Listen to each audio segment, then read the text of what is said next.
Welcome into Cullman today. I'm Debbie Wood, and with us this morning, Sharon Schuler-Krebs. She is here. She is an author, but she's also part of our community, and that's what we love about it. And you're always smiling. I noticed the other day when you came into the Blue Moose that you were just smiling. And is that just the way you are? Yeah, I'm smiling even when I'm mad, so it's kind of an oddity, but yeah. Isn't that great? Yeah. Well, share with us a little bit about, before we get started about your book, a little bit about you and your family. Okay.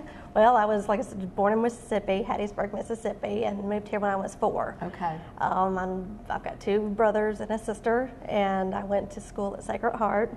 Okay. And graduated from Cullman High School in 1990. Okay. So I'm married and I have 3 kids and a grandbaby. Oh, you do have a grandbaby? You're not old enough to have a grandbaby. Yeah, she's Tell us little. about your children and then the grandbaby. Well, my oldest son, Andrew, he's a really talented photographer, so he's just moved to Aspen, Colorado to do some work out there. And then my son, William, he's doing his thing. He likes to skateboard and that kind of stuff. Right. And then Mary, he's the middle child. He's the middle, like me. And then my daughter, Mary, she's a senior at Hansville, so she's fixing to graduate. All right. Yep. And then got a grandbaby. And then the grandbaby, yeah. How sweet. Yeah. Precious. So I stay with her during the week usually. Okay. So you're very busy. Well, the idea, I know you had told me earlier that you had been wanting to do a book for a long time, and share with us a little bit about that. But you were afraid to do well, that. what happened, ever since high school, I wanted to be a writer. I always wanted to be a writer. I just did. But my English grades were not that good. So I just assumed that you had to be good in English to write a book. But I would still write stuff down. And a lot of these stories that I write, I would write down and just used to take them to work and just read them at work, and it would just crack them up. They would laugh and they would say, "You've got to write a book or put it in a book." Right. So the more people said that, the more I thought, well, maybe I can. And so I met a friend, a good friend of mine, and she had just published her book, and she said, they've got people to fix your grammar errors, so do it. She encouraged you. She really did. She really did. So without her encouragement, it would be tough to do. Exactly. Or you would have probably still been thinking about it. I've got to read the back of this to you. Everyone remembers the 1970s for their own reasons, but you'll never forget the 70s after you've seen them through the big brown eyes of a whimsical little Southern girl. Jokers and Dandies takes you on a journey across the deep South with a girl named Sharon, best known as Cher Bear. So this is the cover, and tell us who this is on the front. On the front, of course, is my dad. This is him, and this, when you read the book, you're going to see that this picture totally, explains everything. He's the goofball.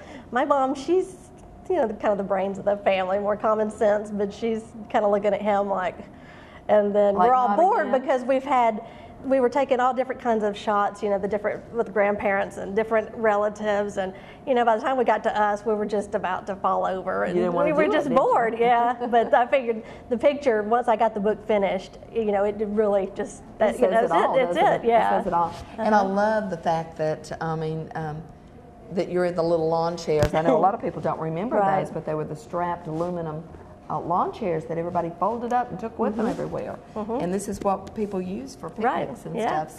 So Jokers and Dandies, and I don't know if you've ever been called, I've never been called a joker, but I have been called a dandy before. Yeah. You're a dandy, that kind of thing.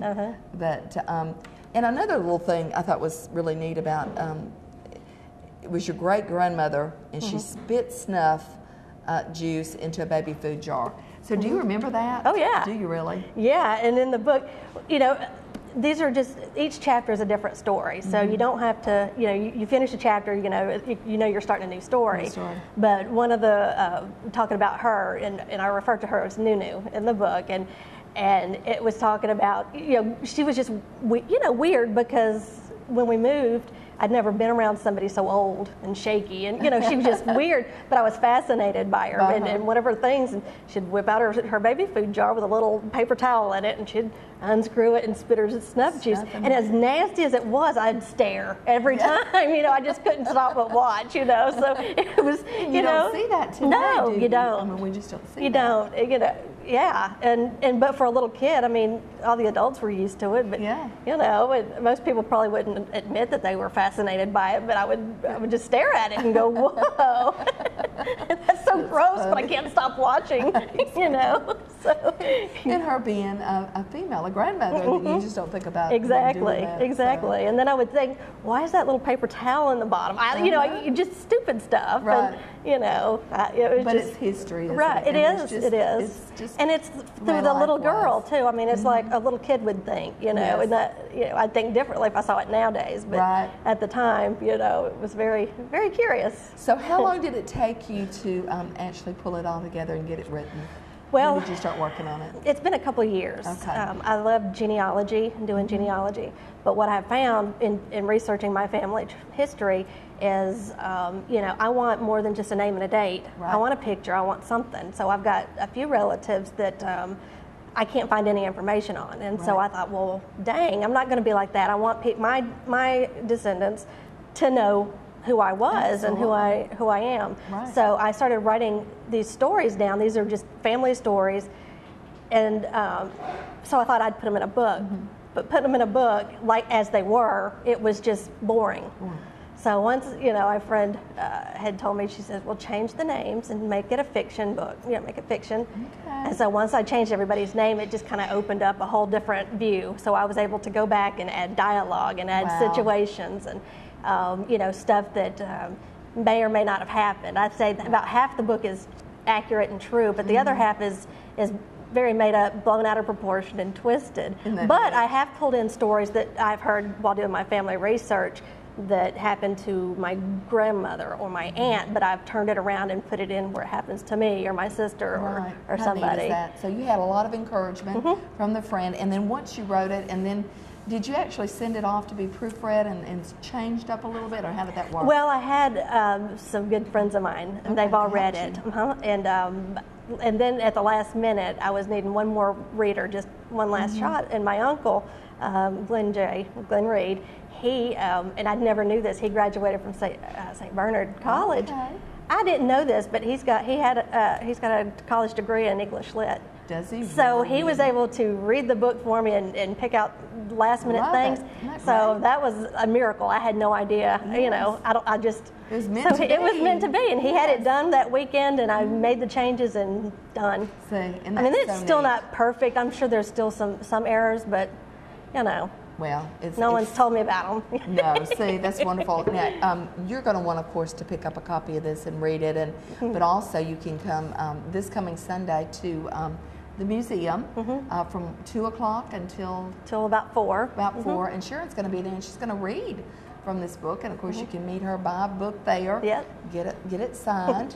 That's the best kind. Get them signed, and it'll just be a fun time. And you know, you can go, but also take, if you have a child, 10, 11 years old that loves to read, what a great way to encourage that child to read, but also they might want to write their own book one of these days. And that's what, you know, my biggest message is, you know, if you want to be a writer, you know, I could have had a ton of books written if I would have just known at a younger age that, you know, it's okay. Yeah, so I've got a niece who is maybe, I think she's 11 or 12. Okay. She just started reading the book the other day, and my sister said that she'll hear her out on the couch giggling. Laughing. Yeah, giggling. I mean, it's just funny. It's just really funny, and I crack myself up writing it. So I mean, it's just funny. It's just funny. So we all need a good laugh. Yeah. It's good for you. Good medicine to be able to laugh. And I'm just glad that I got to meet Sharon and to know that she's doing this. So check it out. Come by the museum, and also there's a bookstore, Good Hope, that you can purchase. The Bookshelf. The Bookshelf. And where is it located, Sharon?